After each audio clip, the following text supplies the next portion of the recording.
Well, well, well. Guess who's back? Yes, it's me, Kyle, here for another long overdue episode of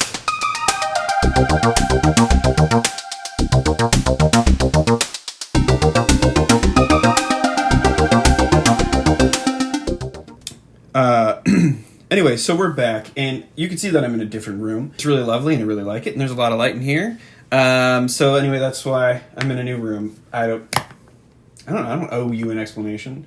Anyway, I'm in a new room, and got some big news, right? So I've been working on this book for a long time now. I've talked about it before, called The Hunter's March. Its current status, it has looked like this for about 4 years or so now. So the current thing that I'm working on has looked like that for about 4 years now. I had been working on some kind of idea or whatever version of it for years before that. It doesn't really matter.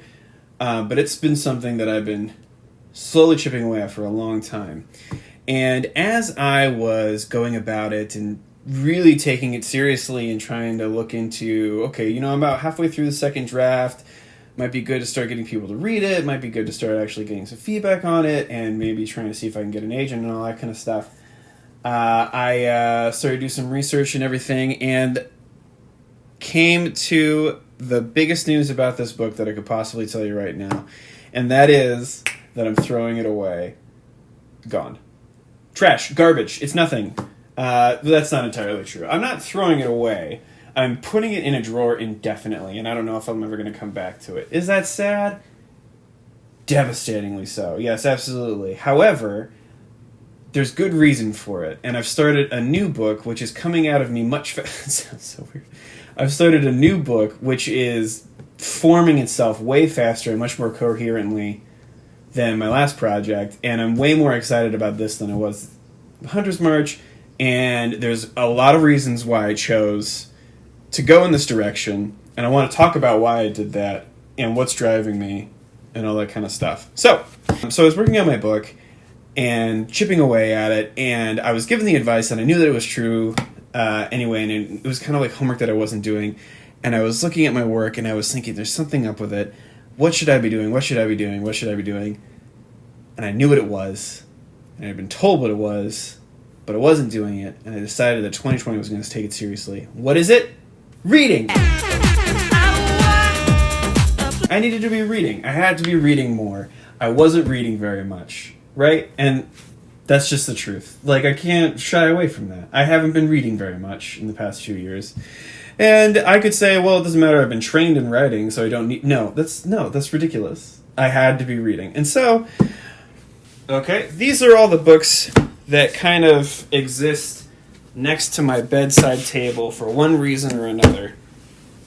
These are all the books that I either have read or have tried to read or have started or have decided that I'm not going to keep reading in the past year. What's going on here? And some of the things that I've learned. So I was writing The Hunter's March, and I was like, I should be reading more. What was my first instinct? Well, my first instinct was Lord of the Rings. Oh, you want to write a fantasy book? Look to, look to the east.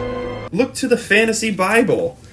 Look to the thing that's, the foundational text, right? I love Lord of the Rings as a world, and I've never finished it. For some reason, I've always been a little bit more interested in the Silmarillion, right? Which is the kind of the book that's a history before the Lord of the Rings, but it isn't the history of Lord of the Rings. The history of Middle-earth is these three giant vaults. None of this matters. I was reading these things, and this was my background noise. A lot of people debate what you should be reading when you're writing. I'm writing a fantasy novel. A lot of people think that you should not be reading fantasy when you're writing fantasy, because then you just end up writing what you're reading. I didn't think about that. I was like, I want to be like J.R.R. Tolkien. I'm going to read J.R.R. Tolkien. It was a dumb idea. So I was reading Tolkien. I tried to start taking my writing a little more seriously. You can have all the kind of ideals of what you want to believe, but when you're talking about publishing, you have to be very, very real and honest with yourself. Don't look to your legacy. How are you going to get published? What are you going to do to get published? And some of the things that people will tell you is that you need to be reading what is getting published right now, so that when you go to sell your book, you will know if it's the kind of thing that's getting published right now. So I started reading, I'm currently reading this, gave me a paper cut, this, which is like a gothic sci-fi horror book. This is just literature. I'm not trying to write literature, but this is, I'm about a third of the way through this, and this is just gut-wrenching. I mean, it's about the Underground Railroad. And so I kind of have to take my time with that one because it's a little hard on the heart. This is a samurai epic that's older than The Lord of the Rings, and this will take 1,000 years to read, and this is not a contemporary novel. I need to recognize that when I want to read this, it's because I just want to read a samurai story, and that's what this is. And there's nothing wrong with that. But that's not a good thing to follow if you want to get published today. These are two books that I actually did read this year, Spin the Dawn and Dark Shade of Magic. Dark Shade of Magic is not a YA novel. I have decided that I want to write a YA novel. This is not a YA novel, but it is of the flair of a lot of current YA novel fantasy stuff. This is a YA novel, and it was a lot of fun to read. This one was difficult. I got about halfway through and I had to stop because it's just a distressing read. It's not a bad book. It's a distressing book. Lovecraft Country because I'm a sucker for an ad campaign. I don't know anything about this. I haven't watched any of the TV show, but I'm excited to read it. And then this was another book that I got. This is a YA novel, and this is also a YA novel technically, even though this is a beefy one. I haven't started these. I'm looking forward to it. But I keep these out for a very specific reason, right? So these are the books that I'm kind of dealing with right now. I was reading these and I was going through these and something became very, very, very, very painfully obvious to me. And that thing is this. My book would not sell right now. In 2020, The Hunter's March would not sell. I wouldn't be able to sell it to an agent, and it certainly wouldn't work in the market right now. It wouldn't. Like, that's fine.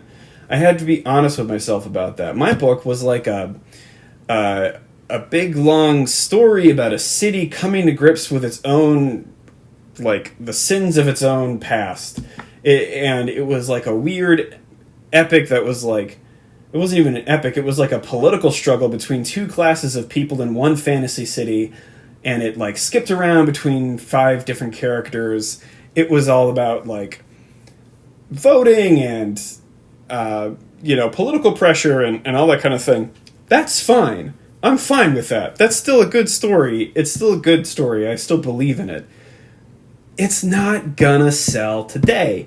Because the thing that I realized when I was reading these books is that what sells right now, and if you are a contemporary reader, especially of this kind of genre, you know what sells right now, one character, really tough, and their adventure, okay? These stories are mostly about unlikely individual heroes who have suddenly had the fate of the world kind of thrust upon them. So a lot of them are characters who are just trying to mind their own business, and all of a sudden they're trying to chase after their own dream, and all of a sudden just very world important stuff happens. To be fair, I don't know that about these two. I haven't read these two, so I could be wrong about those two. But these certainly, and these are not the only books that follow along in that mold. Right? So if you want to write something that gets published today, you have to look at something that's popular today, and then you have to think, am I putting out something that's popular right now? If everyone's eating hamburgers and you're like, no, quiche, right? And then you, like, insist, quiche is the best way to go. And then you tell everybody, quiche, quiche, quiche, quiche, quiche. And then you go to, and you're trying to find a publisher, and they're like, hey, do you have any, you try to find a hamburger, you try to find a restaurant, I don't know, whatever. And they're like, hey, do you have any hamburgers? We're buying hamburgers. We would love to have your hamburger recipe so we could sell it to people. And you look at them and you say, no, quiche. They'll be like, quiche isn't selling. Why would we buy it from you? So, like, if I want to write anything right now in 2020, and realistically, if I wanted to sell it in 2022, right, then that thing would have to be something that people are going to consume in that year. That doesn't mean that these books are bad and these books are good and these books are bad. Or it also doesn't mean that, books today are garbage and books in the past are, that's a real literature. No, not at all. Not at all. literature goes through trends. That's just how it is. So there's nothing wrong with trends, especially if we want to get it published. So reading these things, and then not just reading these, but like go onto Amazon, go onto book lists. 10 most exciting brand new books that we're looking forward to this year. And then you can read the synopsis and you can see what's trending. Or even if you're looking for agents will tell you what kind of books they want to represent. They'll be like, I'm looking for this kind of book with this kind of theme. And if you don't have that, then they probably aren't very interested in representing your book. Now, you take me, for example. They're not interested in representing what I'm selling anyway. But if I even want to have a chance, I have to be in tune with what's going on right now. So I started reading these, and that's when I realized the Hunter's March, for now, is going into cold storage. And that's fine. Maybe the Hunter's March will never come out of it. That's fine. That doesn't mean that all that time was wasted. I learned a lot about how to write in that time. And not only did I learn a lot how to write, I learned a lot about what works, what doesn't work, and also I learned a lot about what I find boring, what kind of characters I don't like, and what I'm afraid to do in my own writing. There's a lot to learn. I can also cannibalize all that I want out of that book. None of it's sacred. It's mine. I can do whatever I want from it. I can take characters whole cloth from that story. In fact, I probably should.